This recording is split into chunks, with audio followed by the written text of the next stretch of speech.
Welcome back. As you know, I'm Eli the Computer Guy here for the Daily Blob, where we like to sing Alanis Morissette's Isn't It Ironic? Don't worry, you're not going to hear me actually sing. I'll do that off camera. But you do have to wonder, what are the Glassdoor reviews for Glassdoor going to be coming into this week? So the layoffs in the technology world continue, and those layoffs are now hitting Indeed and Glassdoor. So Indeed, I would say Indeed is like Monster.com, but you probably don't know what Monster.com is. Indeed is a tech job board. It's where a lot of folks go to try to find tech jobs. And Glassdoor is the platform designed around you being able to review the company that you work for. And they are going to be laying off 1,300 staff amid the artificial intelligence push, right? Employees gotta go. All the employees gotta go. Half price off sale for tech employees. Get them the hell out the door. So this is interesting. One, just because the layoffs are continuing. I've told you folks about these layoffs for a while. And it's also curious because it's literally Indeed and Glassdoor that's doing it. Coming from TechCrunch, a lot of other places too. Indeed and Glassdoor to lay off 1,300 staff amid AI push. And one of the reasons that I do these videos on layoffs, to be clear, the first reason I do these videos on layoffs is because it's not good clickbait. You folks like to hear about layoffs. Don't blame me that you're sick bastards. Anyways, but the other reason I talk about these layoffs is just because I get so many people and they say, Eli the Computer Guy, how do I get a job?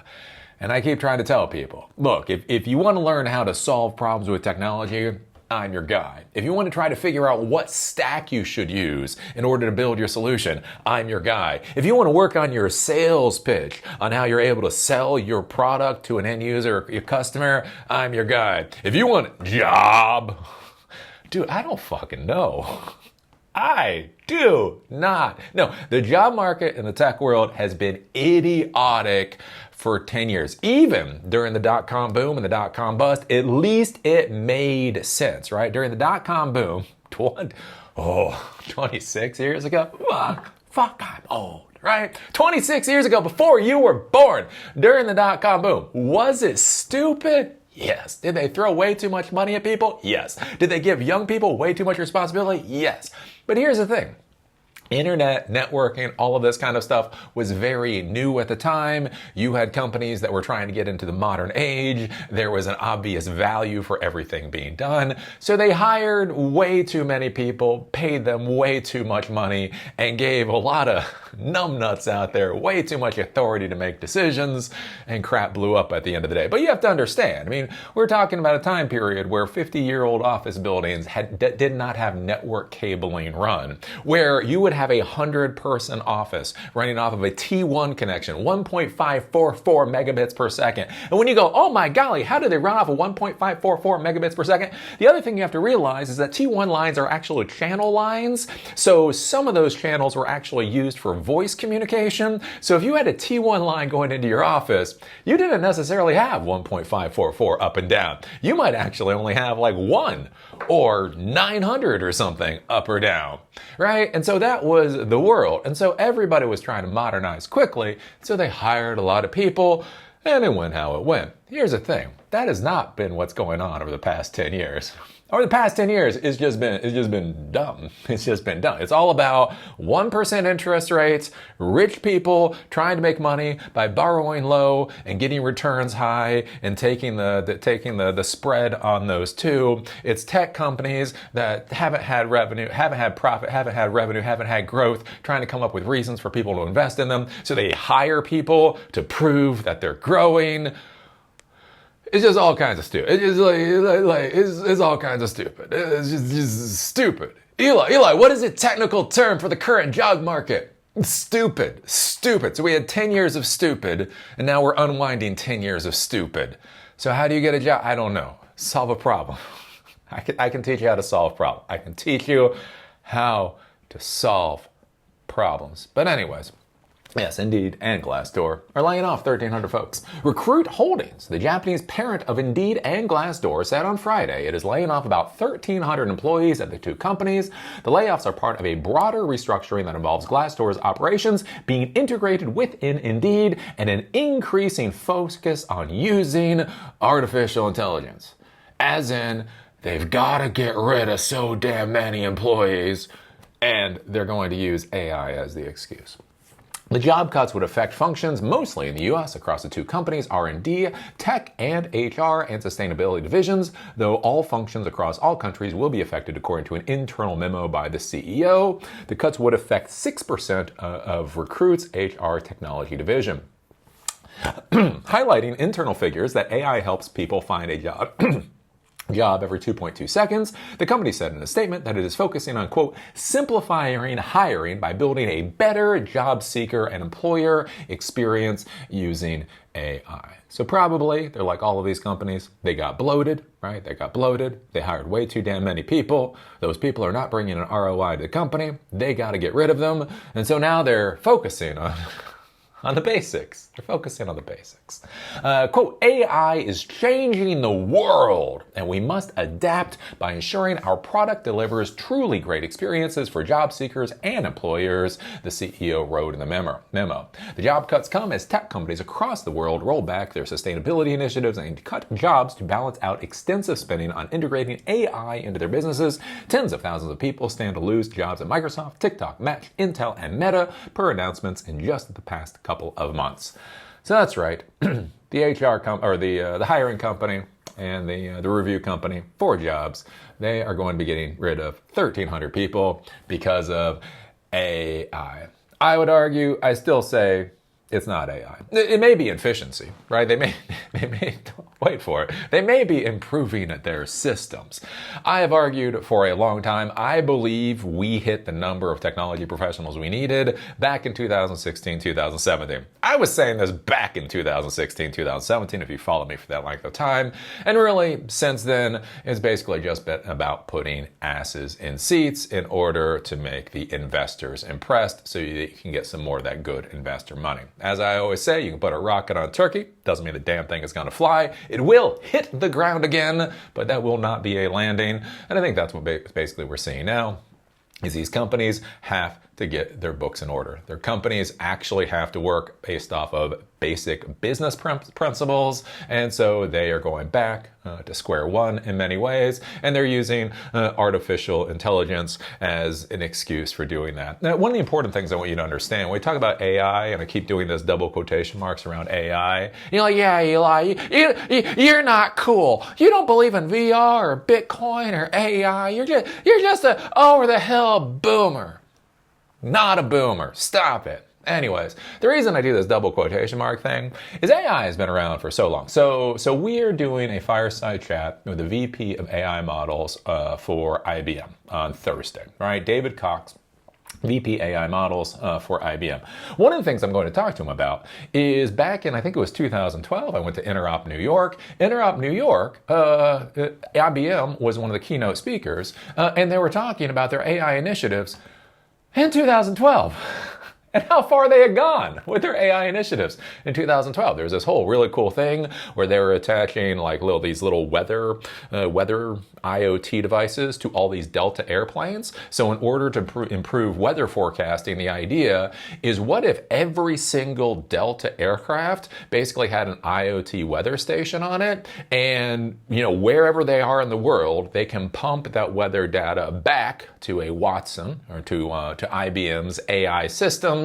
And the AI system can use all of that real-time information in order to improve things like weather forecasting, right? That was in 2012. Watson Health, basically the idea, I was sold on it, right? A doctor only can have so much lived experience. A doctor can only see so many patients in their lifetime. What if you had an AI doctor that literally had the histories of 1 billion people? Wouldn't they be able to figure out better systems, right? And the thing that I want you to understand about this is just AI, right?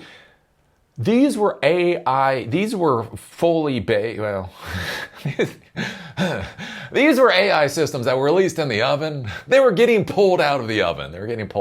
How baked they were, I don't know. Anyways, these were AI systems that were getting pulled out of the oven 14 years ago.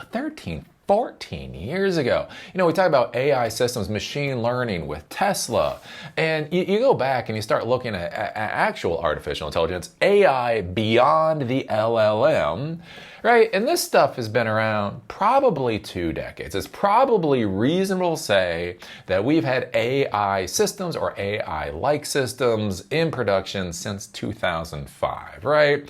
Right, here's the thing though. You couldn't ask it to tell you a joke.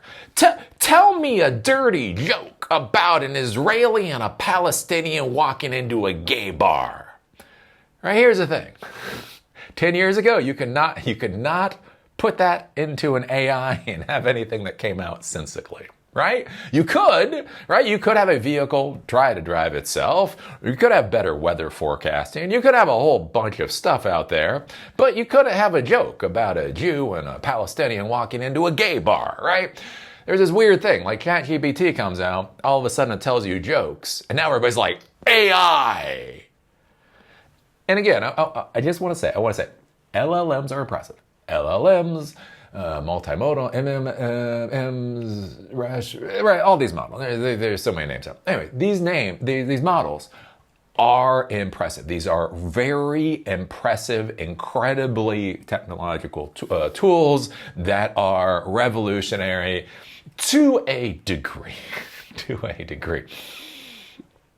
Does this really change the world, though? It goes back to my whole thing with blockchain, right? I am not actually anti-blockchain. It is a really interesting database system type, right? Sometimes you need relational databases. Sometimes you need NoSQL databases. I guess, once in your career, you might need a blockchain database. I'm not actually anti-blockchain. I just think that the use cases are exceedingly small, right? And again, that's what I talk about with LLM. We talk about AI. Oh my God, AI. And you start looking, it's like, no, it's cool, but the actual use cases aren't, I don't think, necessarily as big as people are trying to spin it out to be. And so why I bring this up is why you have to be really cautious with this whole AI thing. All these companies will not shut up about the reason that they're laying people off is because of AI, right? Because if the CEOs come out and they basically say, we have been committing legal fraud for the past 5 to 10 years, the investors are not going to be amused, right? Oh, we hired people to pretend like we were more successful than we actually are in order to get investment money, right? Is that legal? It's legal. It's completely 100% legal. Nobody's going to jail for that. Probably they shouldn't either, right? If the investors are stupid, the investors are stupid. But, they can't come out and just say that. They can't come out and say, we've basically been committing legal fraud for the past decade. So what do? Oh, AI. And then everybody buys into it. I don't understand this whole AI thing. It's weird. Like, I was out, I had some friends of my wife came into town, and we were sitting there talking, we were doing this nice walk, and we're talking. Kind of did the whole technology thing. And the person is like, oh, so what do you think about AI? Oh, damn. Oh, I was honest. Kids, don't be like Eli, the computer guy. Don't be honest. Lie. Lying is the best policy. Anyways, I was honest, like, it's not really all it's cracked up to be. Shit's been around for 20 years. But the weird part was, and so this is a non-technology person. This is not a person in the technology world. Fucking started going after me hard. Like, well, this is the thing about AI, and this is the thing about AI, and this is the thing about AI. Oh, don't you? And I'm just like, oh, fuck. Oh, Lord, like there's this weird buy-in to AI, LLMs or whatever else. It's like the same buy-in to like Bitcoin. Fiat currencies are stupid. Ergo, Bitcoin makes half an ounce of sense. Like what? What? That's a leap of logic. That's a leap of logic. Look, I play Assassin's Creed. I was literally playing Assassin's Creed half an hour ago. That little assassin doesn't leap that fucking far. But anyways, there's this idea, fiat currency has issues. Ergo, you gotta buy some Bitcoin. Anyways, it's kind of the same thing, like with this whole AI thing, like AI. But everybody buys into it. And so it's such an easy fucking excuse. It's an easy reason. Hey, you know the way we can get out of this legal fraud we've been committing for the past decade? We can basically obfuscate through a legal lie. Right? See, they're smart. They're smart. They're not like Eli, the computer guy. When people ask them about AI, they spin some bullshit ass story. They'd be like, yeah! So they're just spinning a story. And so what does this actually mean? Yeah, the tech industry is getting eviscerated. The tech industry is getting eviscerated. And it will probably continue to do so for quite a while because we just have too many people in the field. At the exact same time, the economy is, doing whatever the economy is doing. I don't know what the economy is doing. Did you see Trump? My God, Trump is now, is it Mexico and Europe? I literally can't keep up with it. I think Mexico and Europe are now going to be getting 30% tariffs. Is that on top of the 50% tariffs for copper? I don't know. What if Mexico supports BRICS? Does that mean they get hit with a 40% tariff? I don't know. These are new tariffs. These apparently are new tariffs. Like there are tariffs, and then he did a 90-day pause in the tariffs, but then he said he's going to do another month on the 90-day for the tariffs. But now everybody, all these countries are begging for him to do trade deals, and yet we only have 2 trade deals after like 100 days. So therefore he's sending letters to 100 countries.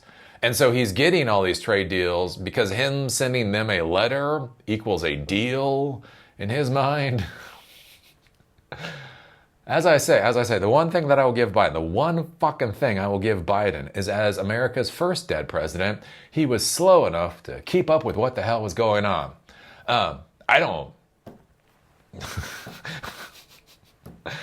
Eli, why are you always talking about terror? Because it literally changes by the day.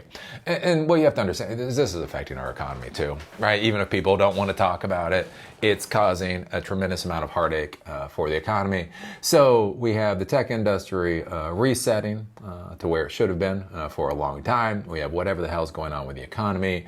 They're using AI as the excuse. And so that's where we're at. The big thing that I would say here is just be careful of being too scared of artificial intelligence. Because I think about this. So my wife and I are probably moving soonish.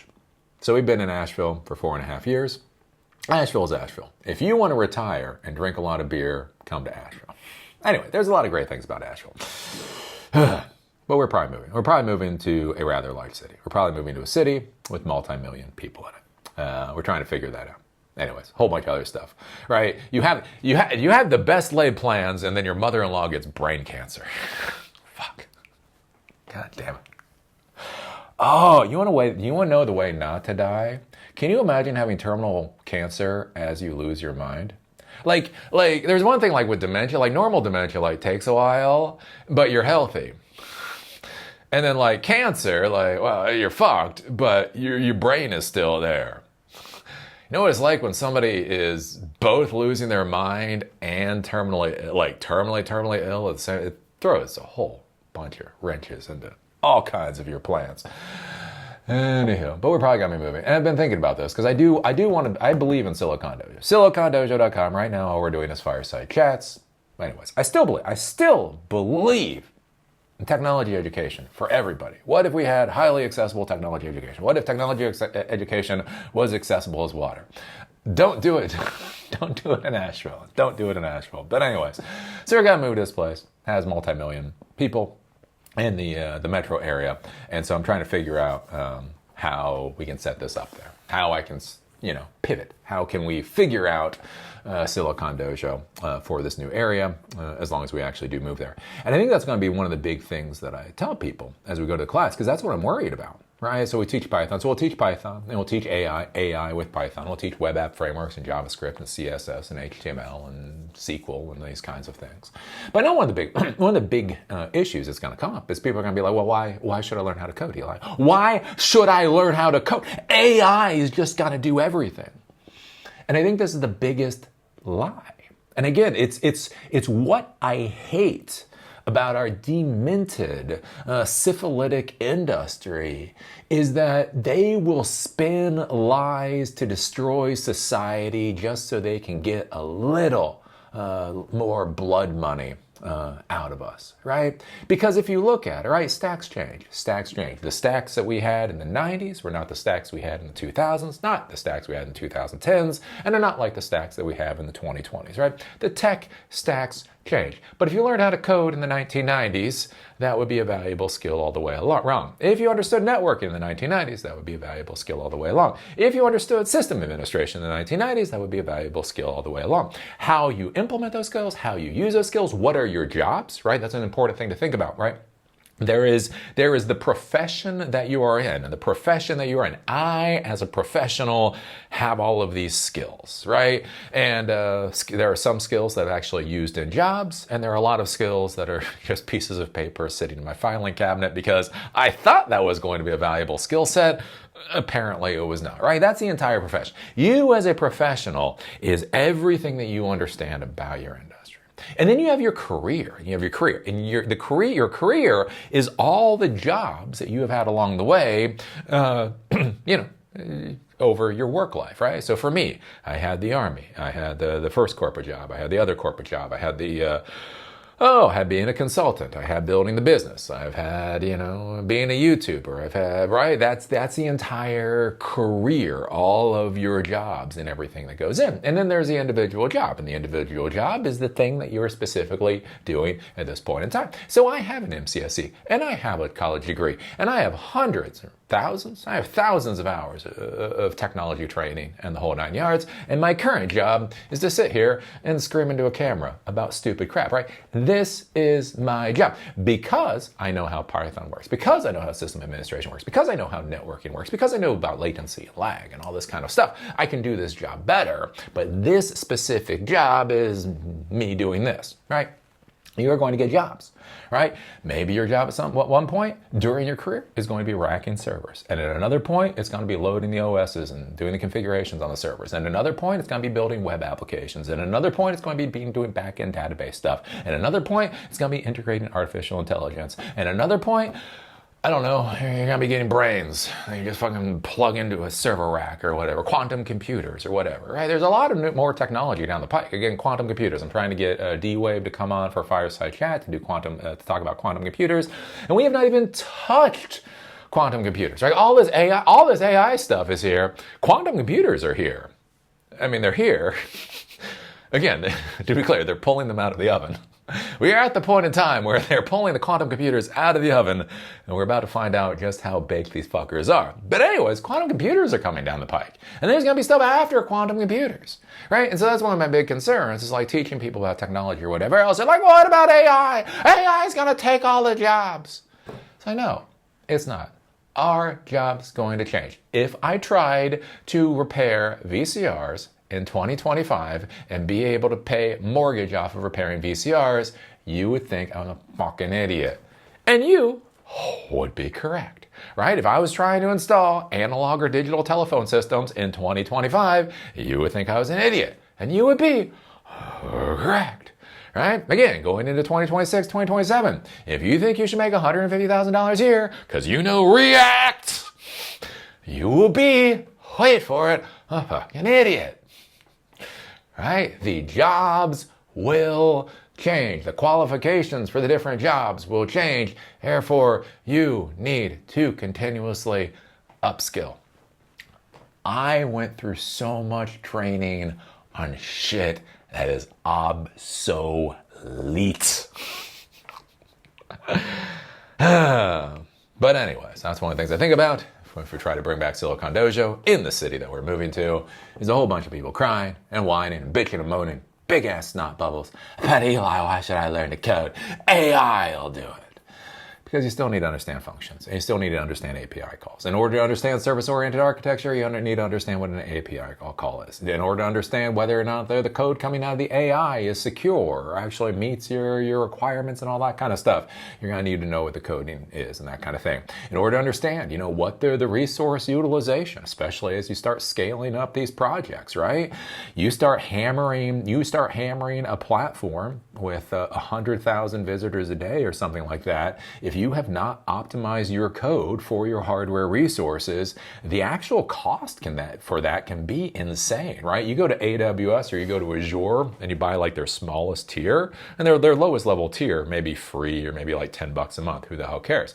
Man, you start using resources at scale, that little $10 resource allocation can end up being like $10,000, $20,000 in the blink of an eye. And if you do not optimize your code, or if you don't even know to ask your AI to optimize the code, right? How it's like being a good manager. I think that's one of the things to think about, right? It's like being a good manager, right?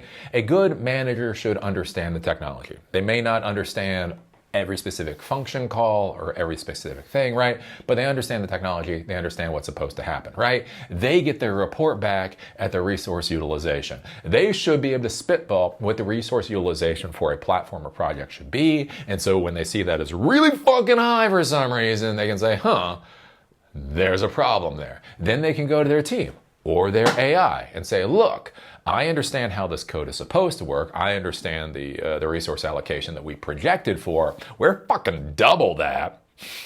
So can somebody here explain to me why we might be getting this wonky resource there?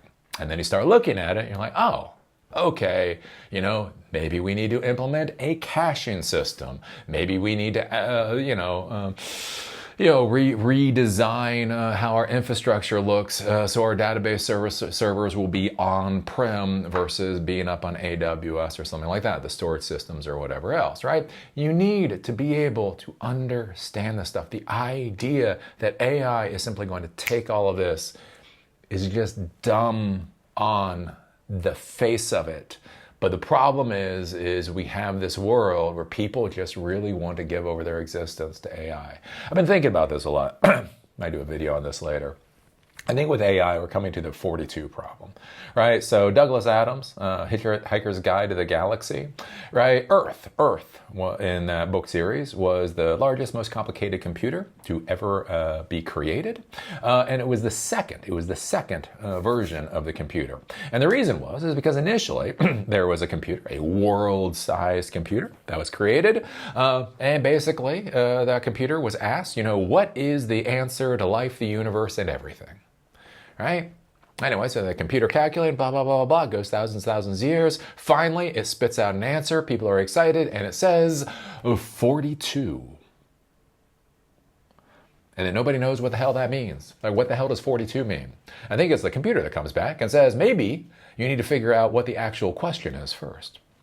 And I do think this is an interesting thing. When we start thinking about AI, right? Everybody is so focused on handing everything over to AI. Life is so complicated. They are so depressed. They are so miserable. They just can't get their minds around anything. So they are begging. They don't even care if they become slaves. If they become obsolete in the game of life, that is better than the misery that they're currently going through. And so they are desperate to hand everything over to AI. AI is the new God. But here's the thing. Nobody's realizing that AI is going to give you 42. Right? We are what gives the systems reason. We are what gives the systems tasking. We are the ones that decide whether the output of the systems are good or bad, if they fit the requirements or they don't fit the requirements, right? This idea that AI is going to take away the value of humanity is the type of idiocy that is spit by the worst of humanity that just so happened to have monopolized our modern society, and they want to just squeeze every ounce of blood money out of our foundations as possible. So What I would say with this whole AI thing is just realize it is the next step in a fraud that has been perpetrated for well over a decade at this point in time.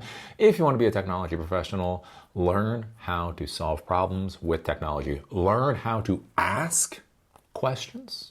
Learn how to listen to responses, and then learn how to take those questions and those responses and sit back with a cup of coffee or a beer or a kava, whatever it is that you like, and be able to figure out some solution that you can sell for a high value add.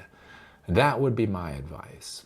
But, as the youngins would say, that's the crap of boomer. That's just boomer shit. Look at this boomer. Look at this boomer. He's all like, yeah, you should go out and try and make other people's lives better. Look at this boomer. He's like, oh yeah, if you actually help the world, you'd be surprised of how profitable you can be doing that. It's like, oh, I should use technology to actually build things. Boomer. That's I'll remind you, I'm not a fucking boomer. I'm Gen X. And every time you call me a boomer, it's just, It's not a chef's kiss. It's a chef's orgy. It's just stupidity. But anyways, that would be my advice. What the hell do I know? Though. So what do you think about this? What do you think about Indeed and Glassdoor laying off 1,300 staff? What do you think about this continuance of this fraud of saying this is all about artificial intelligence? The reason this is happening is not because these CEOs are worthless sacks of crap that should have been fired 5 years ago for failing their investors. But it's a fraud to say, no, we didn't just do a good job. We're ahead of the curve. What do you think about the technology industry? Do you agree with me that it's all just tech stacks? 10 years, we're going to be doing things differently, right? A Node developer in 10 years is going to be as absurd as a VCR repair person in 2025. Do you agree with that? Put your thoughts down below. Remember, whether you give me a thumb up, a thumb down, an awesome comment, or a horrible comment, it is the modern world of social media. All that matters is that interaction. And with that, see y'all later.